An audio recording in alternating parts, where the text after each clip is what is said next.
समाजाला काही देणं लागतं या दृष्टिकोनातून शेवटच्या घटकाला नजरेत ठेवून त्यांच्या फायद्यासाठी नेहमी प्रयत्न करत राहावा.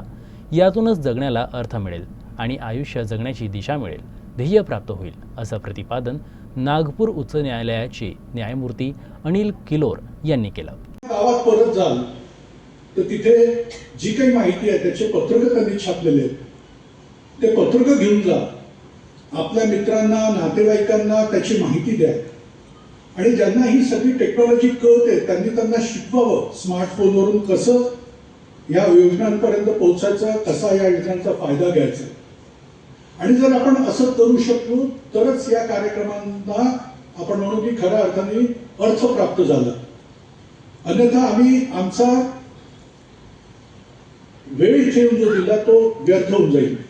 कारण की मी पण नागपूरहून आलो कारण मला एवढंच वाटत होतं की असे कार्यक्रम वारंवार व्हायला पाहिजे, अशा कार्यक्रमातनं माहिती लोकांपर्यंत पोहोचायला पाहिजे, जास्तीत जास्त लोकांचा अशा कार्यक्रमातनं फायदा व्हायला पाहिजे. आणि म्हणून मी आयोजकांना पण धन्यवाद देतो की त्यांनी एवढ्या मोठ्या प्रमाणात आज हा कार्यक्रम इथे आयोजित केला. मी पाटील साहेबांना विशेष धन्यवाद देतो, त्यांनी अतिशय चांगल्या पद्धतीने याचं आयोजन केलं. आणि किरण पाटील साहेबांना परत एकदा धन्यवाद देतो की त्यांनी सहज प्रणाली हे एक चांगलं ॲप त्यांनी इथे आज आपल्यासाठी ओपन केलं. आपण याचा फायदा घ्यावा. आणि